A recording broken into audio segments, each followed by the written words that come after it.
Welcome to The Riddle. A sphinx was originally meant to be a personification of the king.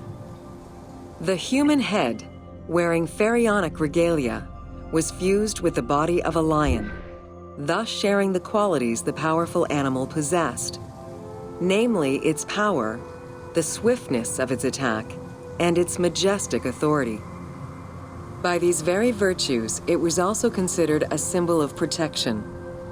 Unsurprisingly, statues of sphinxes could be found along the dromas, protectors of the path taken by the gods to reach the temples.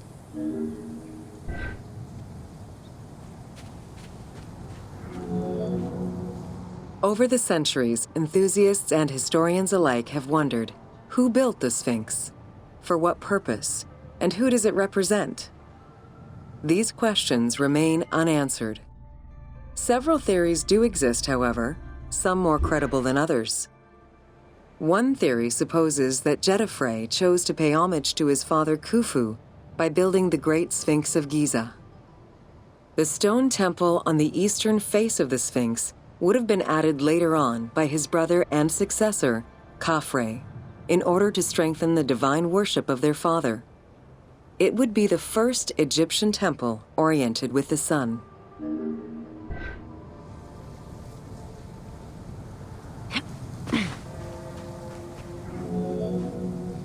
Another theory suggests that the Sphinx was built by Khafre and was meant to represent him.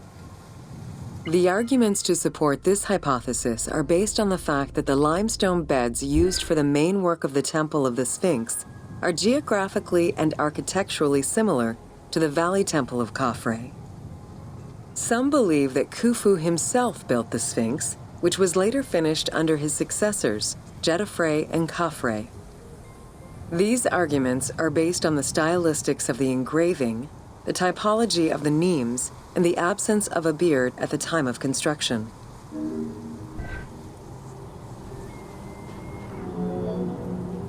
While ancient Egypt as a whole leaves a rather monochrome vision of its monuments and statuary, it is vital to understand that in ancient times, absolutely everything was painted. The sun, eating away at the pigments of the colors, the sand, the climate, and the implacable impact of time, unfortunately destroyed the glorious colors of the Sphinx of Giza. Documents from an Arab Egyptologist of the 12th century, Abd al-Latif al-Baghdadi, indicate that traces of red were still visible in his time. Today, however, the only color that remains are traces of red close to the ears of the Sphinx, as well as hints of blue and yellow on the nemes, traditional colors for that type of headdress. The pigments for the color red were man-made, obtained by mixing different products such as clay, quartz sand, and very finely crushed hematite.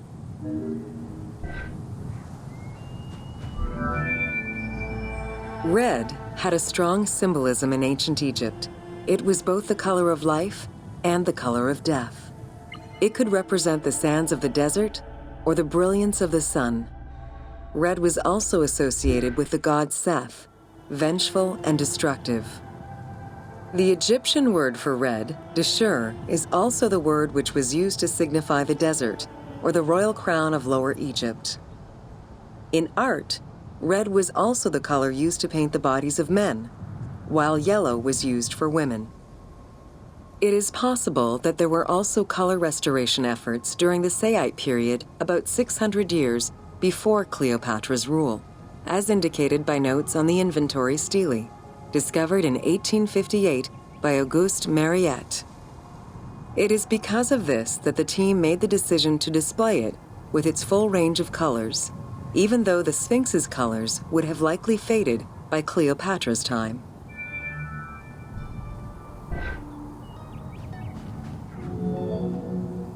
Dating from the 4th dynasty, approximately 2600 to 2500 BCE, the Great Sphinx of Giza is the oldest and largest sphinx that we know of.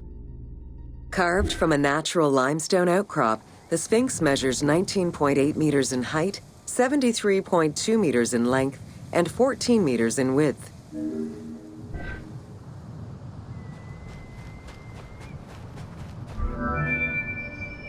In order to bring polish to the imposing monument, several blocks of limestone were added after the initial construction phase. Since then, there have been numerous attempts at preservation. The polish present in the game integrates some aspects of modern restoration attempts. The team made this choice to present a more iconic version of the Sphinx of Giza to the player. Today, the Sphinx is called the Terrifying One. This appellation is translated from its Arabic name, Abu al-Hal, which in turn was derived from Baluba in Coptic.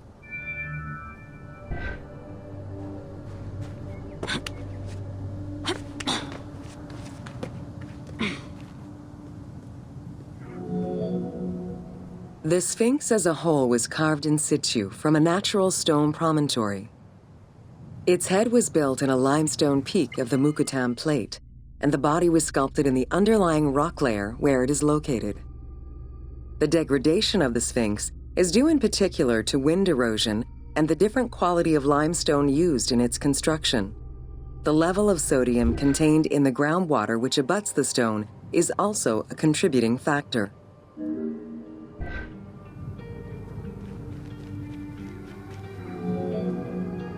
The natural bedrock is seen through the oblique natural strata of the Sphinx's body that are similar to the surrounding limestone.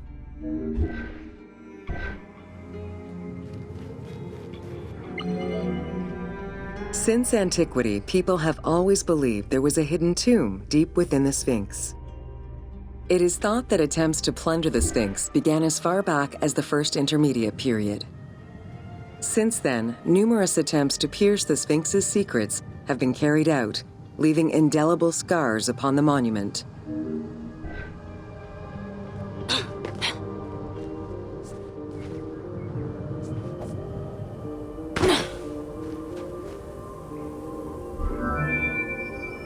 "12 meters long and cut during pharaonic times, another entrance in the back of the Sphinx aroused curiosity. Although Thutmose IV attempted to seal it off, it was possibly reopened by treasure hunters. It was rediscovered by Howard Vyse and mapped more recently by Mark Lehner. This entrance at the back of the Sphinx leads to different cavities of a few meters each, in directions going inside the statue's body and under the surface. The team has used this opportunity to extrapolate a little more.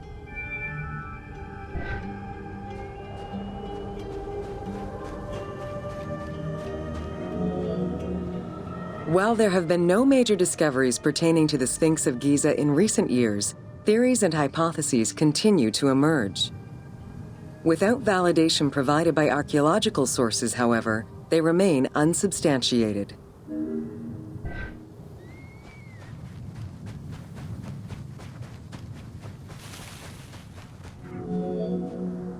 The first of the main theories as to the Sphinx of Giza's meaning posits that the Sphinx was originally a massive representation of the god Anubis. Its principal arguments are that the head of the Sphinx is disproportionate compared to the size of its body. The second theory believes that the representation of two sphinxes on the stela of Thutmose IV would indicate that another stone sphinx had existed on the site itself, possibly even in paired symmetry on the other side of the Nile.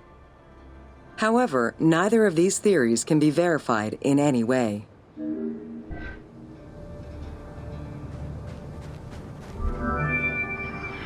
Several scientific projects using new technologies have been put in place in the past decades.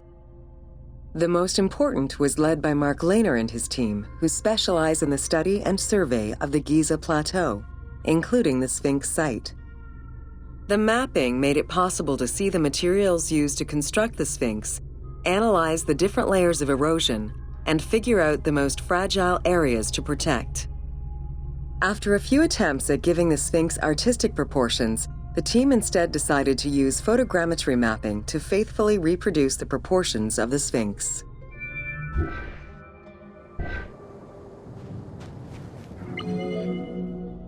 What the Sphinx of Giza represented during its construction and how the Sphinx was perceived by the Egyptians of the New Kingdom are two very different matters. Originally, a representation of the king imbued with the power of the lion, the Sphinx was eventually viewed as a direct representation of the Most Divine. It is theorized that kings of the New Kingdom believed that the Sphinx of Giza was the one who recognized and legitimized the ruler of Egypt. Thus, despite the fact the Sphinx of Giza was partially buried under the sand during his reign, Amenhotep II knew that the monument was of great importance.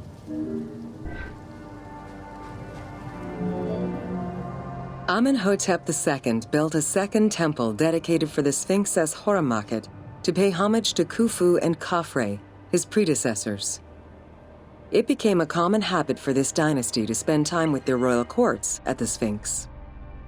Its sanctuary became known as Setepet, the Chosen.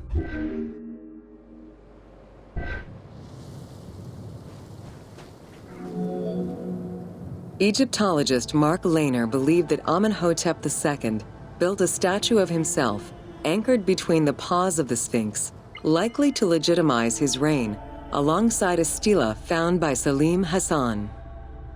Many other pharaohs of this dynasty, such as Tutankhamun and Ramses II, also left marks of their passage in a similar fashion, sometimes even stripping the stones of nearby temples and pyramids to do so. Amenhotep II's son and successor, Thutmose IV, was a frequent offender.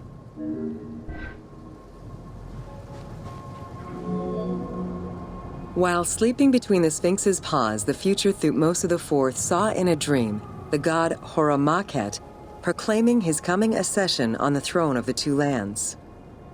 This was, of course, on the condition that he remove all of the sand covering the Sphinx, which stood guard as the personification of the god, and should thus never be engulfed by the sands of the desert.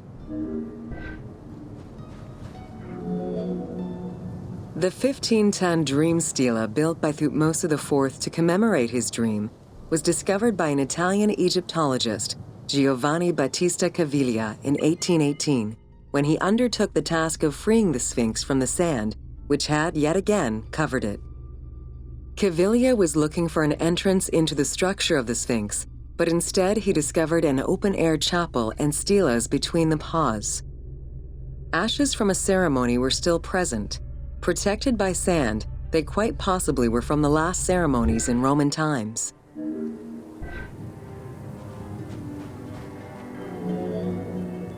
That same year, Caviglia discovered fragments of the Sphinx's beard that had probably been added during the New Kingdom. If many of these pieces are held by museums in Cairo, a fragment is displayed at the British Museum, along with a piece of the uraeus that was on the Sphinx's headdress. It is believed this fragment of beard was possibly kept in place thanks to the statue of Amenhotep II, which was supposed to be located under the head of the Sphinx.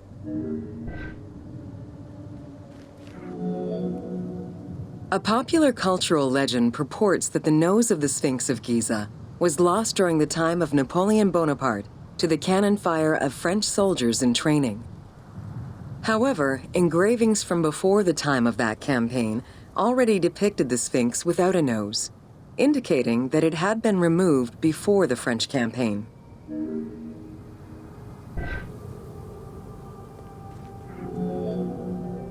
The most plausible hypothesis is based on the research of the German historian Ulrich Harman. During the 1980s, Harman compiled medieval sources written by Arab authors. In doing so, he discovered that the Sphinx was once perceived as a favorable omen, a deity supporting sediment-nurturing floods and crops. Around 1378, a Sufi by the name of Muhammad Sa'im al-Dar could not stand this vision of the monument, and in an iconoclastic act, broke the nose of the Sphinx. According to the texts, he was then hanged and burned between the legs of the Sphinx for his crime.